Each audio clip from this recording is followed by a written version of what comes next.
자, 8단원은 심플해요. 어떻게 심플하냐면 시간 t에 따른 거리 변화 x를 t에 대한 식으로 줘요. Yes. 오케이? 그러면 자, 여러분 우리 거속시 생각해봐요. 속력은 시간분의 거리잖아요. 그죠? Yes. 속력은 Yes. 시간분의 거리를 하는 건데요. 이때 이 시간분의 거리라는 게 기준점이 있죠. 시작점과 끝점이 있을 거 아니야. 그러면 그 시작점에서 끝점까지 시간이 변하는 동안 변한 거리를 계산하면 그때 속력이 나온다는 겁니다. 맞아요? 맞아요? 그래서 근데 이 시간을 아주 짧은 거의 0에 가깝게 잡으면 마치 그 순간의 속력처럼 보일 거 아니에요? 또 리미티. 그렇지. 그래서 분모에 들어가는 이 시간의 변화를 0에 한없이 가까이 하면 그러면 0에 가까운 시간 변화 동안의 거리 변화를 계산할 수 있게 되는 것이고 이것이 바로 순간 변화율이라고 하게 될 수 있는 거예요.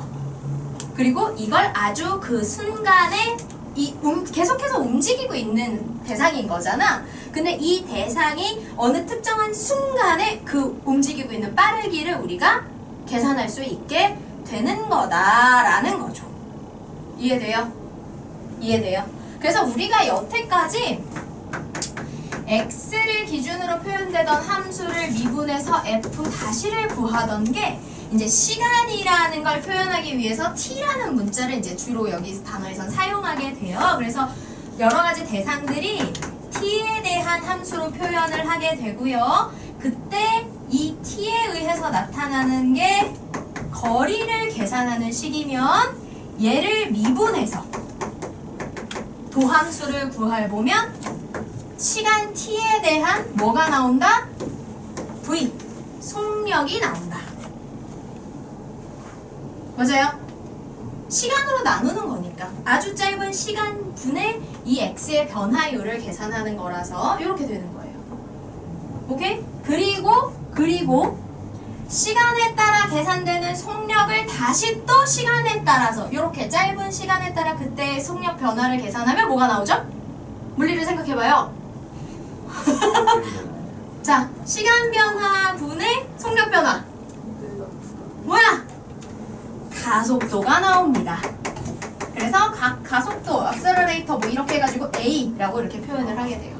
그래서 거리를 미분하면 뭐가? 속력이 나오고요. 속력을 미분하면 뭐가 나온다?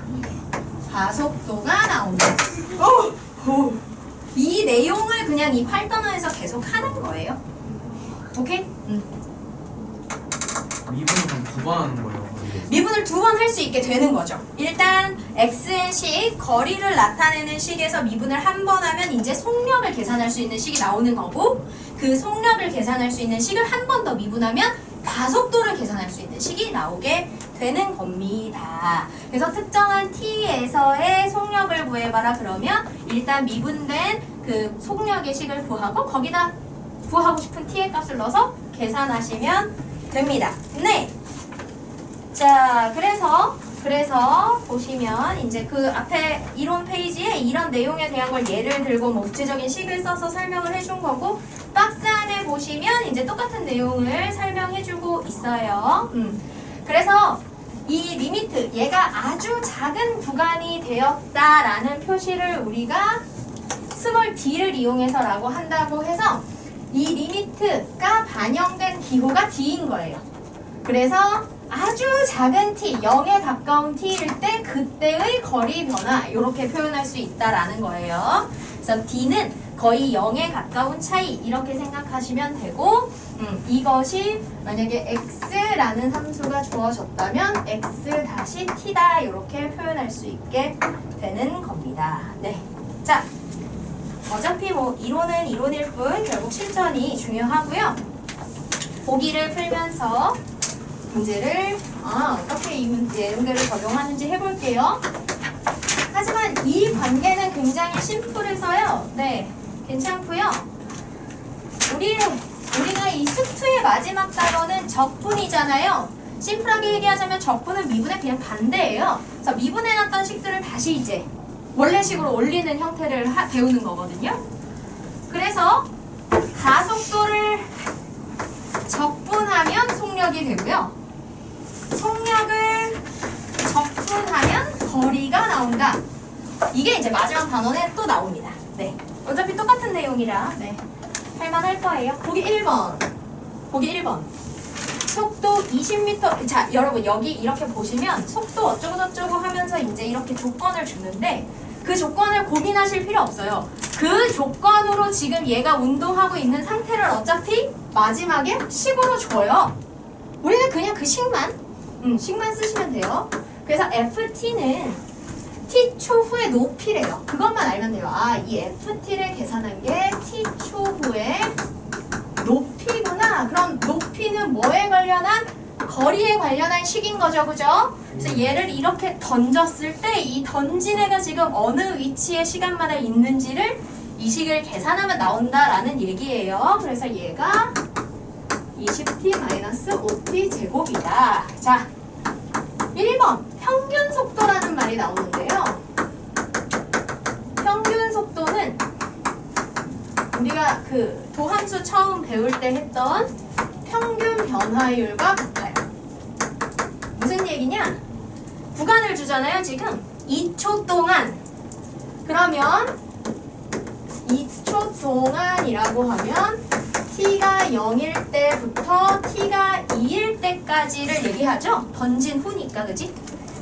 요 시작과 끝, 주어진 구간의 시작과 끝에 그냥 변화량을 그야말로 구하시면 돼요. 자, 속도, 속력이란 시간의 변화분의 그때의 거리의 변화를 하면 되고, 평균 변화율은 시작과 끝에 그냥 절대적인 변화만 하시면 돼요. 그럼 0에서 2까지니까 시간 변화는 2가 될 테고요. 거리의 변화는 2에서 0을 빼면 되는 거예요. 그냥.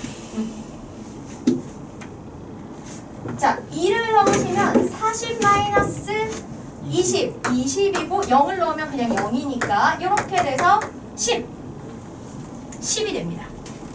네. 뭐 거기 단위를 굳이 쓰자면 F는 단위가 미터고 시간은 초니까 뭐 미터 per 초 이렇게 되겠죠. 자, 두 번째 던진 지 1초, 2초, 3초 후에 속도를 구해라. 속도. 네. 속력이라고 하는데 속도라고 쓰네요. 네. 이 플러스 마이너스를 반영하나 봐요. 속도는 이렇게 방향이 변형되는 건데 우리 문제에서는 사실 그렇게 중요하진 않아요. 어쨌든 속도라고 쓰시면 되고요. 속도, 속력. 수학에서는 같은 의미로 쓰여요. 물리처럼 그렇게 구분하진 않거든요. 어쨌거나. 자, 돌을 던진 지 1초, 2초, 3초 후에 속도를 구해라. 아무런 말도 없이 속도라고 나오는 건 그 순간의 속도, 순간 변화율을 의미하는 거고요. 결국 t에 대한 시간으로 미분하란 얘기입니다. 그러면 f-t를 구하시면 돼요. 그러면 20-10t가 되겠죠. 여기에 t가 1일 때, 2일 때, 3일 때 그냥 넣으시면 돼요. 그래서 f-에 1을 넣으면 10, f-에 2를 넣으면 0, f-에 3을 넣으면 그럼 뭐가 나와요? 마이너스 10이 나오죠?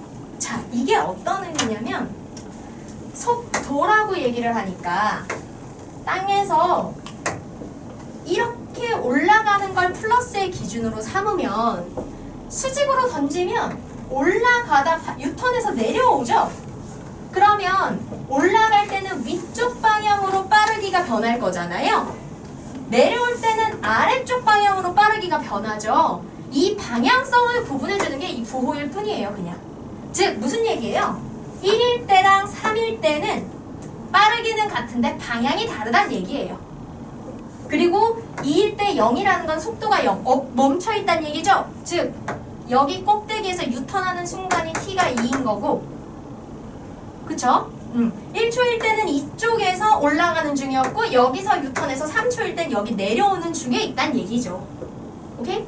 그렇게 생각해 주시면 돼요. 속도 어떻게 마이너스가 나와? 라고 할 수 있지만 속력이 아니고 속도니까 속도는 그 방향에 따라 구분해 준다.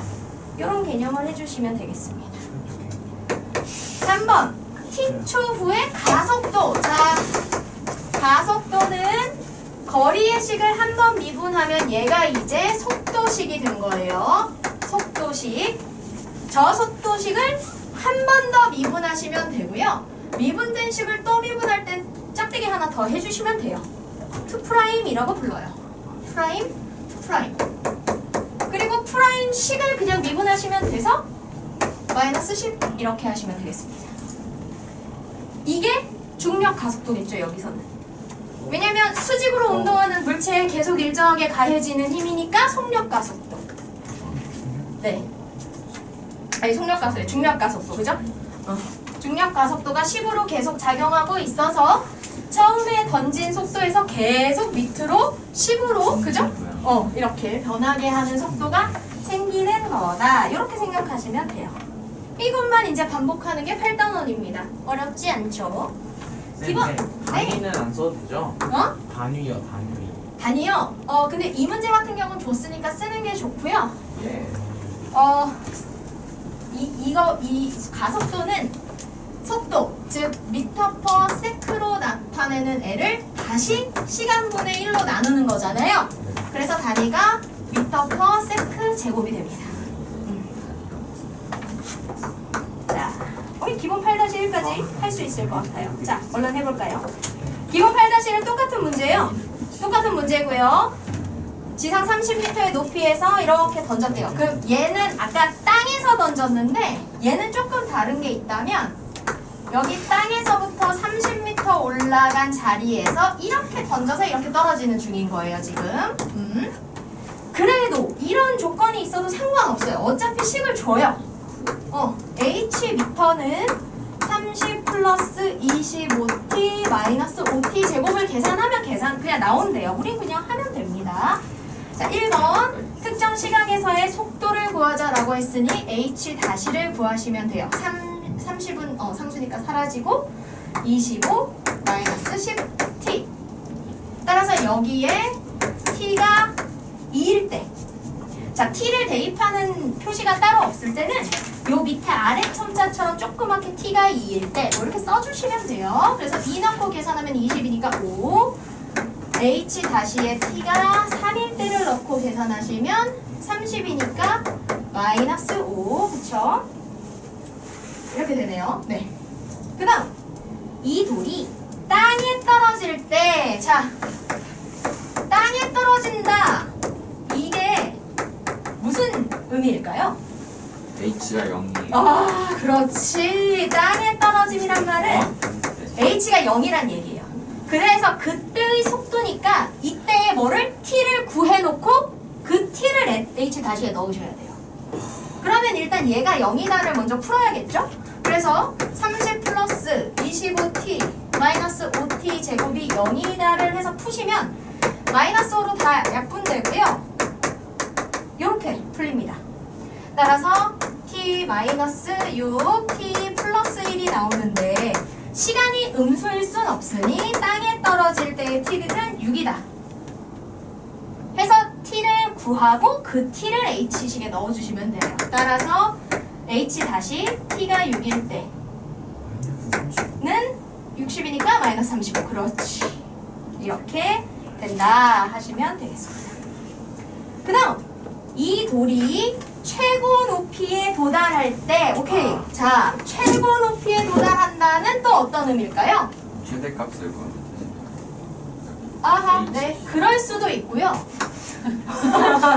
자, 아니 맞잖아. 최고 높이. 물론 최고 높이니까 h 다시의 최대값을 구하는 것도 맞고요. 그쵸? 그렇게 하셔도 되고요. 이 운동의 특징을 파악해보면 최고 높이는 결국 어디예요? 여기죠. 유턴하는 자리. 운동의 방향이 바뀌는 자리의 속력은 무조건 0이에요. 왜냐면 이쪽으로 가다가 잠깐 멈췄다 반대로 움직여야 되잖아. 달려가다가 갑자기 이렇게 방향을 바꿀 수는 없기 때문에, 그쵸? 속도를 유지하면서 바꿀 수는 없어서 최고 높이라는 말은 속도가 0이 되는 순간이라는 거예요. 그러면 이 문제에서는 h-가 0이 되는 t를 구해서 그 t를 이제 h식에 넣으면 되겠죠. 높이를 구해라 그랬으니까. 그럼 h-는 25-10t니까 넘기면 t는 2분의 5 이렇게 되겠죠. 맞아요? 맞지? 왜요? 틀려요? 맞죠? 왜? 너의 손에 모두가 집중했잖아. 자, 그래서 h에 2분의 5를 대입하시면 됩니다. 네. 그러면 30 플러스 2분의 125 플러스 마이너스구나. 마이너스 5 곱하기 4분의 25 이렇게 되겠네요. 이게 뭐람? 4분의 125 더하기 30. 네, 그렇네요. 얘가 4분의 250이 될 거라 4분의 125 더하기 4분의 120 하면 4분의 245 이렇게 나오겠죠. 왜 소수로 계산하셔도 돼요. 난 개인적으로 소수 계산이 좀 별로라. 네, 소수로 원하시면 하셔도 돼요. 네, 이렇게 하시면 돼요. 그래서 지금 하는 내용들에서는 요런 특히나 이 속도가속도에서는 좀 여기서의 표현들을 익혀주시는 게 좋아요. 이 땅에 떨어진다의 의미, 수직운동에서, 그리고 수직운동에서 이 최고 높이라는 게 속도는 0이다를 의미한다는 거. 요런 속도, 가속도의 문제에서 나타나게 되는 어떤 조건이 되는지를 표현해주는 이런 표현들을 좀 익혀주시면 좋겠습니다. 4번. 처음부터 땅에 떨어질 때까지의 평균 속력. 자, 처음은 t가 0일 때고요. 땅에 떨어질 때까지는 아까 t가 6이었거든요. 여기서부터 t가 6일 때까지의 평균 속력을 구하라 그랬으니 6 빼기 0이고 그 다음에 그때의 거리 h가 6일 때와 h가 0일 때의 차이를 그냥 직접 하시면 돼요. 자, 그래서 6 빼기 0이니까 6분의 될 거고요. h에 6 넣었을 때 빼기 h에 0 넣었을 때 요거 계산하시면 돼요. 자, 그럼 6분의 땅에 떨어졌을 때 이거 0이고요. 여기는요. 처음 시작이 여기서였으니까 30이에요. 그죠? 그래서 평균 변화율은 마이너스 5다. 이렇게 나오는 거지. 그러니까 사실은 이런 거야. 여기서 이렇게 던져. 그러면 중력과 속도가 계속 작용하니까 이 꼭대기까지 가는 동안 속도가 계속 느려져. 그러다가 저기서 유턴하면서는 다시 가속도가 붙으면서 빠르게 떨어지겠죠, 점점. 근데 이 평균을 계산한다는 건 뭐냐? 그냥 얘가 일정하게 어느 순간에도 계속 똑같은 속도로 움직였다면 얼만큼의 속도로 움직였겠니를 구하는 게 이 평균 속력인 거예요. 되겠죠? 네. 이런 내용을 반복해서 하는 거라서 네. 오케이. 아주 좋네요. 깔끔해요. 쉽시다. 마음은 써있잖아. 어디 안 써있잖아.